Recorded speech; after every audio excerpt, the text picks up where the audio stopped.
안녕하세요. 저는 올해 65살인 택시 기사입니다. 아니, 정확히는 오늘부터 택시 기사가 된 김영호라고 합니다. 40년 동안 한 회사만 바라보고 달려왔는데 지난달 퇴직식을 하고 나니 갑자기 남은 인생이 막막해졌어요. 아직도 일할 수 있는 힘이 남아있는데 그냥 집에서 놀 수는 없잖아요. 그래서 시작한 게 택시 운전입니다. 오늘이 첫날이었죠. 근데 이 첫날이 제 인생에서 가장 특별한 날이 될 줄은 정말 몰랐습니다. 아침 6시 알람 없이도 눈이 떠졌어요. 40년 동안 몸에 밴 습관이죠. 그런데 출근 준비를 하지 않아도 된다는 게 아직도 어색해요. 아내가 차려준 아침을 먹으면서도 왠지 불안한 마음이 들었습니다. 여보, 꼭 택시를 해야겠어요? 그냥 집에서 쉬면서 손주들이나 봐주면 안 돼요? 아내의 걱정 어린 눈빛이 제 마음을 흔들었습니다. 하지만 이미 결심한 일이었어요. 괜찮아. 운전은 자신 있잖아. 게다가 사람들 만나는 것도 좋아하고. 사실 제가 택시를 선택한 건 돈 때문만은 아니었어요. 퇴직금도 꽤 나왔고 연금도 받고 있으니까요.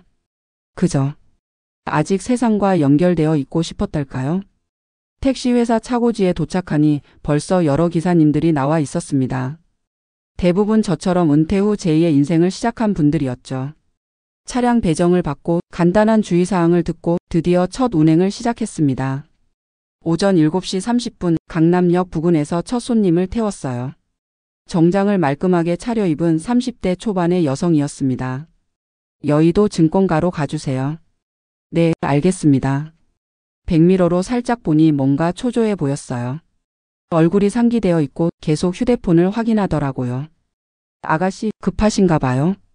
네, 중요한 프레젠테이션이 있어서요. 근데 자료를 집에 두고 와서. 아, 죄송해요. 제 이야기를 왜 하고 있죠? 괜찮아요. 들어드릴게요. 제가 첫날이라 긴장도 좀 풀 겸. 그 말에 손님이 살짝 미소를 지었어요. 기사님도 첫날이세요? 저도 오늘이 전직 첫날이에요. 이직한 지 딱 일주일 됐거든요. 신기한 인연이었죠. 서로 새로운 시작을 하는 날 만났다니. 그럼 오늘 서로 파이팅 하는 날이네요. 힘내세요, 아가씨. 기사님도요. 여의도에 도착할 때까지 가벼운 대화를 나눴습니다. 그녀는 대기업에서 스타트업으로 이직했다고 했어요. 안정적인 직장을 버리고 새로운 도전을 시작한 거죠. 저와 비슷한 처지인 셈이었습니다. 두 번째 손님은 병원에 가는 노부부였어요. 할머니가 거동이 불편하셔서 할아버지가 부축하며 타셨죠. 아주대 병원으로 가주세요. 네, 편히 타세요. 가는 내내 할아버지가 할머니 손을 꼭 잡고 계셨어요. 그 모습이 참 보기 좋았습니다. 우리 집사람이 무릎 수술을 받아야 해서. 나이 들어서 고생이 많아요. 많이 아프신가 봐요. 평생 힘들게 살았는데. 이제 좀 편하게 해주고 싶은데 말이야. 할아버지의 목소리에 애잔함이 묻어났어요. 문득 저희 아내 생각이 났습니다. 저도 앞으로 아내한테 더 잘해야겠다는 생각이 들었죠. 점심시간 무렵 종로에서 한 중년 남성을 태웠습니다. 양복이 구겨져 있고 넥타이도 풀어헤쳐져 있었어요. 술 냄새가 진동했습니다. 어디로 모실까요? 아무데나. 그냥 돌아다녀 주세요. 이상한 요청이었지만 일단 차를 몰았습니다. 한참 조용히 가다가 그가 입을 열었어요. 오늘 해고당했어요. 20년 다닌 회사에서 구조조정으로. 애들은 아직 학생인데. 그의 목소리가 떨렸습니다. 백미러로 보니 눈시울이 붉어져 있었어요. 저도 지난달에 퇴직했습니다. 40년 다닌 회사에서요. 그래서 택시를? 네. 아직 할 일이 있다는 게 감사하죠. 그는 한참 창밖을 보다가 말했습니다. 용기가 대단하시네요. 저도 뭐라도 해야 하는데. 천천히 생각하세요. 길은 있습니다. 서울 시내를 한 바퀴 돌고 나서야 그는 집 주소를 알려줬어요. 내릴 때 악수를 청했습니다. 고맙습니다, 기사님. 덕분에 마음이 좀 가라앉았어요. 오후 4시쯤 압구정에서 젊은 커플을 태웠습니다. 남자가 먼저 말했어요. 인천공항으로 가주세요. 가는 내내 두 사람은 손을 꼭 잡고 있었어요. 여자가 계속 울고 있었죠. 유학 가는 거야? 금방 올게. 1년이나 떨어져 있어야 하잖아. 매일 영상통화할게. 시차 때문에 좀 그렇긴 하지만 젊은 연인들의 이별 장면이었습니다. 저도 모르게 속도를 조금 늦췄어요. 조금이라도 더 함께 있게 해주고 싶었거든요. 공항에 도착했을 때 남자가 말했습니다. 기사님, 조금만 기다려 주실 수 있어요? 여자친구 좀 태워다 드리려고요. 그럼요. 기다릴게요. 두 사람이 마지막 인사를 나누는 모습을 보면서 제 젊은 시절이 떠올랐어요. 저희 아내와 연애하던 때 말이죠. 그때는 모든 게 절실하고 애틋했는데 저녁 러시아워가 시작되면서 손님들이 줄을 이었습니다. 퇴근하는 직장인들, 약속 장소로 가는 사람들, 집으로 돌아가는 가족들. 그 중에서도 특별히 기억나는 건 한 여고생이었어요. 교복을 입고 있었는데 울고 있었습니다. 학생, 괜찮아? 네, 괜찮아요. 어디로 갈까? 주소를 말하는데 목소리가 떨렸어요. 집 근처에 도착하자 그녀가 갑자기 말했습니다. 아저씨. 아니, 기사님. 응? 오늘 대학 수시 결과 발표였는데 떨어졌어요. 그것도 6군데 다. 아이고. 엄마한테 어떻게 말하죠?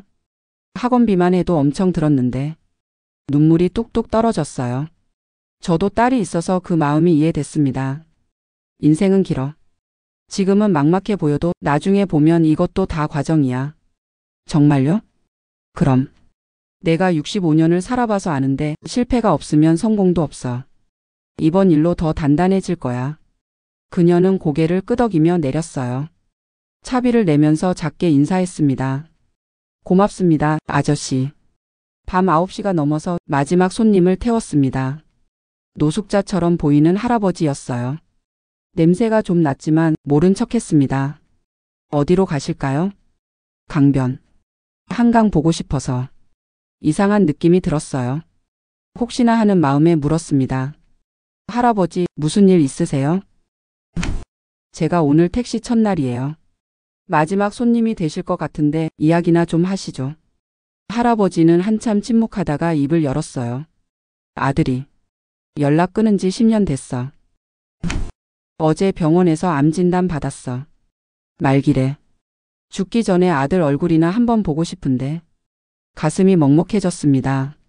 한강에 도착해서도 할아버지는 내리지 않았어요. 그냥 차 안에서 강물을 바라보기만 했죠. 할아버지, 경찰에 실종신고라도 해보시죠. 찾을 방법이 있을 거예요. 이미 해봤어. 주소도 바뀌고 전화번호도 바뀌고. 그 순간 갑자기 할아버지 휴대폰이 울렸어요. 화면에 뜬 이름은 아들. 할아버지는 떨리는 손으로 전화를 받았습니다. 여보세요? 아버지. 병원에서 연락 왔어요. 지금 어디세요? 데리러 갈게요.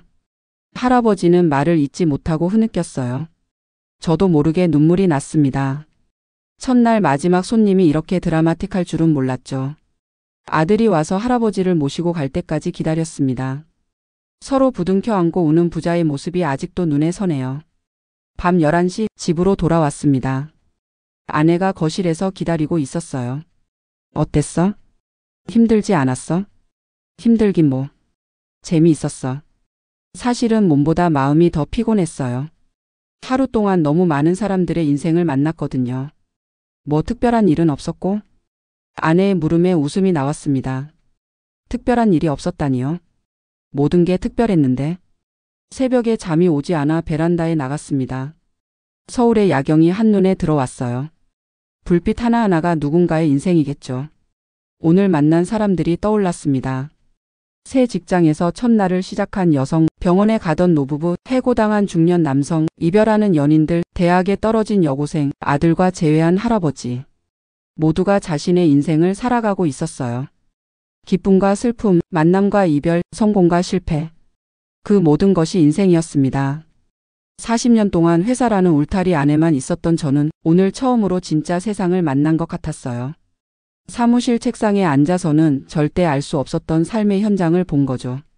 택시 운전석은 제게 새로운 창이 되어 주었습니다. 세상을 바라보는 창, 사람을 이해하는 창, 그리고 제 자신을 되돌아보는 창. 내일은 또 어떤 사람들을 만나게 될까요? 어떤 이야기를 듣게 될까요? 한 가지 확실한 건 이 일이 단순히 돈을 벌기 위한 것만은 아니라는 거예요. 오히려 제가 배우고 있습니다. 삶에 대해, 사람에 대해, 그리고 남은 인생을 어떻게 살아야 할지에 대해. 65살, 남들은 은퇴해서 쉴 나이라고 하지만 저는 오늘 새로운 시작을 했습니다. 그리고 그 시작이 이렇게 의미 있을 줄은 정말 몰랐어요. 아내 곁으로 돌아가 누웠습니다. 내일 아침에도 일찍 일어나야 하니까요. 하지만 이번엔 40년 동안의 습관 때문이 아니라 새로운 하루가 기다려지기 때문입니다. 인생은 언제나 예상치 못한 그 커브를 선물합니다. 그 커브를 도는 순간이 무섭기도 하지만 커브를 돌고 나면 전혀 다른 풍경이 펼쳐지죠. 제 인생의 그 커브는 오늘부터 시작되었습니다.